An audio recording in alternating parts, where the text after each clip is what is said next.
Yes, of course. So my name is Richard Biram. I'm a consultant geriatrician here at Addenbrooke's Hospital. I've worked here in the Department of Medicine for the Elderly for the last nearly 14 years. There are two main areas that I work very closely with the allied health professionals in the hospital. Firstly, it's on the Medicine for the Elderly ward, which is a standard medical ward, but which is filled really with a group of very frail older adults with a variety of different problems, often problems such as difficulties walking, difficulties eating and drinking, difficulties with home circumstances, so needing a lot of discussions about the home situation, plans for discharge once the medical side of things has been sorted out. So on a daily basis, we will meet with allied health professionals in our morning ward meeting. There'll be a physiotherapist and an occupational therapist at a minimum, as well as the ward nursing staff and the other doctors on the team and so on. And we'll have quite detailed discussions about the progress in terms of medical care, but also in terms of the general overall health of the patient. And that will include things like a functional assessment. It might include an assessment of the capabilities, undertaking activities of daily living, and it might indicate also include things like indications of whether or not a patient is going to need some extra assistance at home. And those discussions with members of the allied health professional team, such as occupational physiotherapy in particular, are very, very helpful in bringing that information back to me, because I can't go and get all of that information myself, and I don't have the expertise to undertake a lot of those assessments, like an assessment of someone, whether they can manage a meal, whether they can climb a flight of stairs. All of these sorts of things, I have a general awareness, but not a detailed functional awareness, and also I guess a therapeutic awareness of how progression is ongoing. And so that feedback from the allied health professionals is absolutely vital in helping me to come up with a plan for the discharge overall. But also it helps us to work as a team to come up with an idea of where discharge might best be. So some patients, for example, might end up in somewhere like an ongoing rehab facility, such as one of our community hospitals. And we'd need to identify that the allied health professionals think that there is going to be a therapeutic benefit from that kind of placement before we make that sort of decision. And I can't come to that conclusion myself. It's very much a team effort. Just now on the ward, I've come downstairs from a meeting with a patient's relative with the dietitian and the speech and language therapist. So we were undertaking quite a complex review of someone's swallowing ability, their overall nutritional capability. And I was able to have quite a detailed discussion with the relative of this patient who's having difficulties with their nutrition, which I wouldn't have been able to undertake by myself, but utilizing the whole team, we're able to come up with a good plan of action. And the allied health professionals will have a lot more idea of what things are available, whether that be in terms of, for example, in that situation, what nutritional supplements are available, what ideas there might be to the best consistencies of food that the patient should be able to eat, or whether it's an occupational therapy review about what aids might be available for somebody. So all of that input is absolutely vital for this group of patients that I work with predominantly, where it isn't just about the medicine, it's about everything else that's required to get someone functioning to their best ability and getting them home as safely as possible. Yeah. I mean, you've preempted my next question, because you were talking about occupational therapy and physio, and I was going to say, and is there a situation where you might have speech and dietetics, but you gave it? And I mean, I suppose, like you say, it is about the team working together, isn't it? And everybody having their own specialism, and that contributing to making a decision about somebody's care and somebody's forward treatment that is based on all of those different aspects, like you say. And you can't, as a doctor, you've got your skills, but actually you haven't got all of those skills, have you? And when they're all pulled together by different members of the team, that's what makes true multidisciplinary care, isn't it?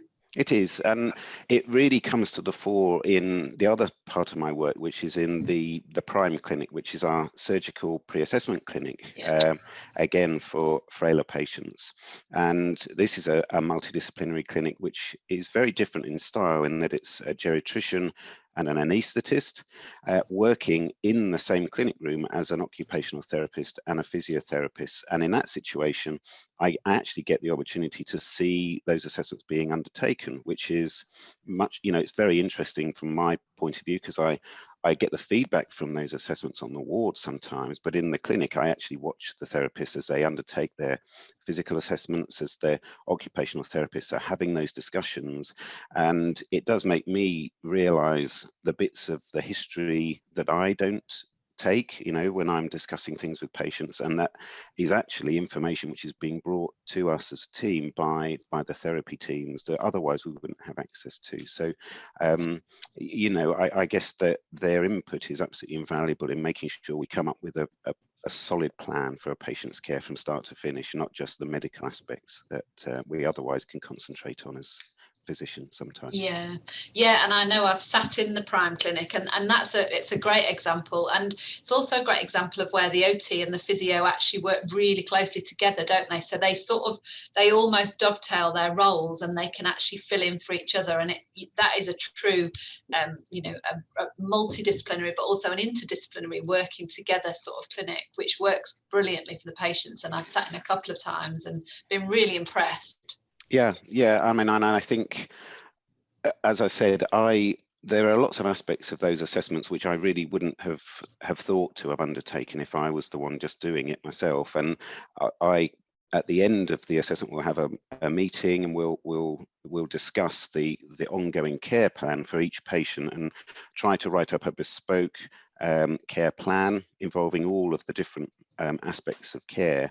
And so I then, the therapist will document the things that they feel are important that we discuss in our meeting, and I'll put that all in the letter. So it's an area which, without them being there, it would be totally absent from the assessment, but it's absolutely vital to getting patients out of hospital in a timely fashion and recovering from their surgery.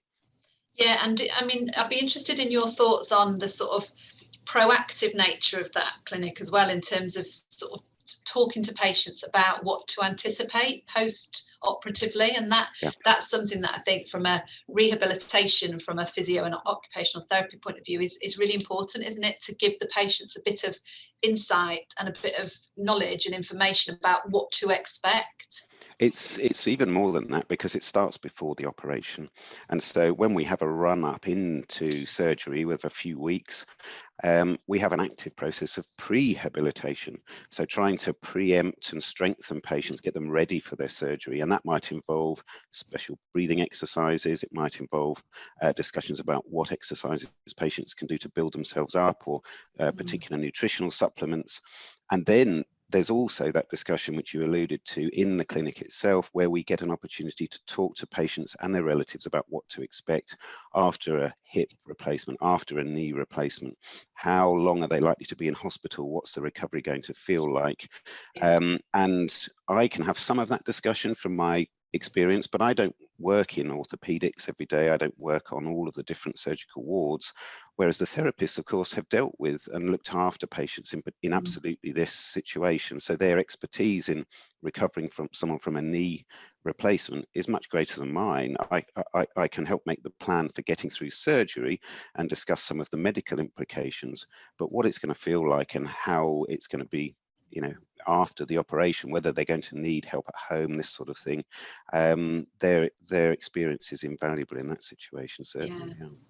Great, thank you. Well, it's given us 3 great examples of different ways that the AHPs can work. I suppose I'd be interested to ask you a final question just about the future, really, and looking with our teams and occupational therapy and physiotherapy in particular, doing a lot of work with discharge to assess pathway, and trying to work closer with community colleagues to try to work on, the patient's journey from hospital onto the next place to be as smooth as possible. I suppose I'd just be interested in your thoughts on the role of the therapist in that discharge to assess, and how you think for the future that might be going. Well, that's a big question, isn't it? I think I've been out with one of the community teams, the JET team, which is made up of therapists and nursing staff, some of whom have worked with us on the ward. So and obviously in my role as a geriatrician, I've worked previously in community hospitals and various other rehabilitation type facilities. So the therapist, I guess, will have exactly the same role that they've always had in terms of helping the multidisciplinary team to come up with appropriate plans for discharge. But one of the difficulties we have as clinicians is being able to have those discussions across the boundary between secondary and primary care.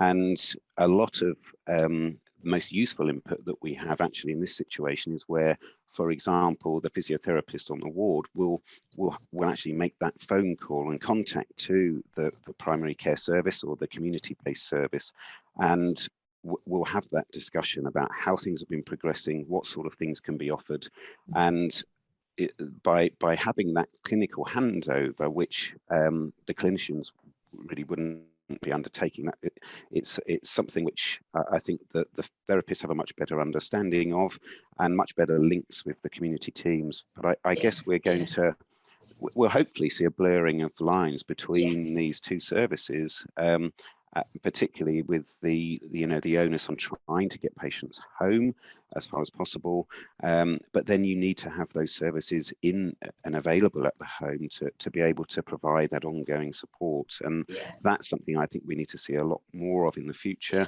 particularly as a lot of the longer stay facilities have shrunk in size.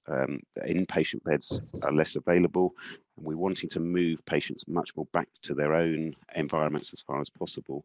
But we need to be able to access the community therapy teams in order to continue that care so that time isn't lost and function is maintained. Yeah, I totally agree. And one of the initiatives that we've developed in this past year, which has been really great working towards that, is rotations between the community and the acute. And we very much believe that can only improve our relationships and communications with the community team, which can only help the patients on their journey, in any way. Yeah, so, I agree entirely. You can it's only from having worked in a community hospital where you know what you're sending someone in towards. So if I discharge a patient to a community hospital, I know what it's likely to be like, what the therapy provision will be like, what the medical cover will be like. I think sometimes for patients or for people who haven't worked in those sorts of facilities or worked in a more domiciliary setting, it's easy to imagine something that you're going into, but you don't really understand what it is, and actually having that understanding is vitally important. So rotating people through seems to me an absolutely brilliant idea. Yeah. Well, great. So I think that's all the questions I wanted to ask you. Is there anything, I suppose, for AHP Day, anything you'd like to say about AHPs, or anything we've not talked about that you'd like to add before we finish? Well, I think I've covered everything. I mean, I work very closely with AHPs and have done throughout my career. I've done many years now in wards specifically for older adults, and working with AHPs is an absolutely vital part of my work. We very much think of ourselves as being a multidisciplinary profession, and what I would recommend to anyone is look at what the AHPs are writing in the notes. Yes. Listen to your AHPs, because the number of times I've been pulled out of the fire by an AHP telling me they're worried about someone's leg or hip when they're walking them around, and we find something unexpected that the medical team have not identified, I think is an absolutely vital aspect of working with older adults in particular, to listen carefully to your AHPs, and if they're worried about something, take it very seriously indeed. Brilliant. Thank you so much. Really appreciate your time, No problem. and thank you so much for talking to us about AHPs.